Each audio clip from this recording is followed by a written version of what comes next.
Catex TV. Today is Tuesday, July 21st, 2015. My name is Matt Bernat, filling in for Frank Fortunato, who is in London this week.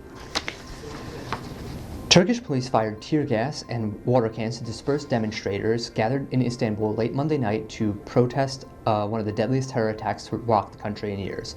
Several hundred protesters gathered in Turkey's capital to show support for at least 31 victims of a blast that ripped through a rally earlier on Monday in the Turkish border town of Surak. The Turkish government is calling the explosion a suspected suicide bombing. The explosion occurred at midday in the Amara Cultural Park in Surak, where a group had gathered calling for more help to rebuild the Syrian Kurdish city of Kobani.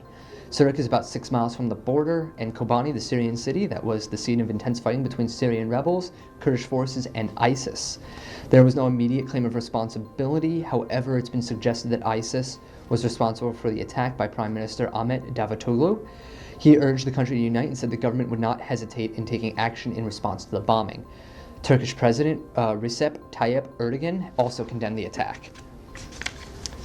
A train that had derailed and spilled 35,000 gallons of oil in northeastern Montana was traveling within authorized speed limits as it was only doing 44 miles per hour in a 45-mile-an-hour zone, federal officials said Monday as they continued to probe the accident's cause. The Burlington Northern Santa Fe Railway train loaded with crude oil from North Dakota was traveling at 44 in a 45 zone before Thursday's wreck. 22 cars on the train derailed near the small town of Culbertson, and these tank cars were a model known as the 1232, which is a new car built to the regulations set in 2011. There is now an ongoing regulation to phase out older cars in favor of these new, safer ones. However, oil companies have challenged this in court to try to delay the phase out of the old cars. The accident triggered a temporary evacuation of nearby homes and a camp for oil field workers. However, no one was hurt, no fire explosions occurred. Oil did leak from 4 of the cars, however, it was quickly contained, and as of now, there are no indications that groundwater supplies or water supplies have been contaminated. This is the latest of a series of wrecks that have raised concerns of safety of moving oil by train. However, the cleanup work has begun near Culbertson, continued Monday, and there will be underground samples taken just to verify that there are no contamination of oil of any water supplies. After holding out for more than 2 decades, top 10 reinsurer Everest Re is set to join Lloyds of London on the 1st of January 2016. Sources say that Everest has been working with a third-party managing agency, ASTA, since last year, and is believed to be close to commencing discussions with the Lloyd's franchise board. Former Argo Chief Underwriting Officer Andrew Carrier, General Manager of Everest European Operations, is working on the project alongside with Daryl Bradley, the head of the U.S. operations. It's understood that Everest will look to use Lloyd's platform to expand its insurance operations, affording the Bermudan company a chance to underwrite business it wouldn't normally be able to underwrite. Sources say that Everest would pay for its entry into Lloyd's by transferring in a significant portfolio of existing business that would be new to Lloyd's. In the early stages of development, Everest was understood to have been contemplating a stamp capacity of about £100 million in the first year. Sources suggested that Everest was keen to accelerate the period during which its syndicate would be under third-party management. Typically, new entrants are expected to take around 3 years to build their own managing agency, but this timeline can be extended or shortened depending on the case.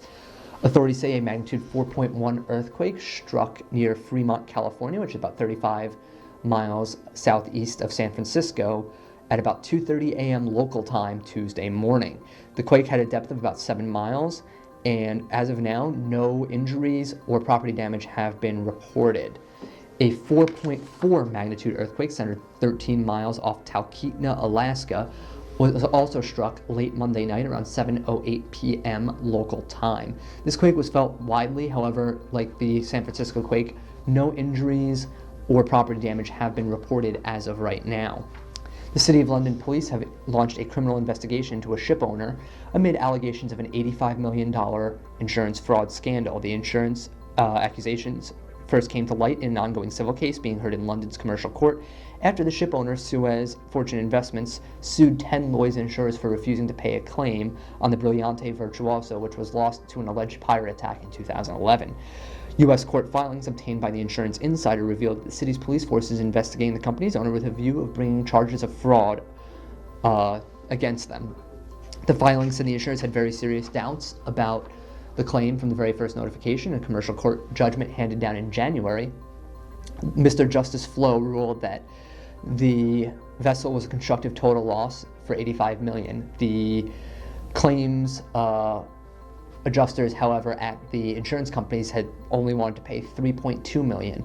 The judge handed down the ruling. The insurers changed their defense, accusing Suez Fortune Investments of fraud, which Suez Fortune Investments, through their attorneys, have denied. The claimant story is that this occurred in an attempt by pirates to hijack the vessel and take it to Somalia, which is doubtful based on a Navy report. The U.S. court filings say that the underwriters are, of course, fully aware that willful misconduct is a very serious allegation to make, and it's not one that's made lightly. The U.S. filings also indicate that the ultimate owner of the ship, Marios Ilopoulos, had debts totaling $63 million, and his company had lost $12 million between 2009 and 2011, and that filing this fraudulent claim was the only way for him to have a reasonable chance of making back all the money that he lost. These documents said the debts were partially secured by a $5 million claim against another one of his vessels, the MV Eli, which was destroyed in disputed circumstances off of Yemen in 2009. That case also went to court, however, it was settled out of court for an undisclosed sum. The Brilliante Virtuosa was allegedly attacked by pirates as it was waiting for a security detail to accompany it through the Gulf of Aden, the most dangerous stretch of water in the world.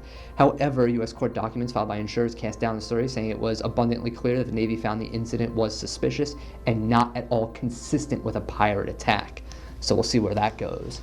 That's the news for today. Thank you for watching. If we have any important breaking news, we will come back on and tell you. As always, thank you for watching. Follow us on Twitter at Catex TV, and have a nice day.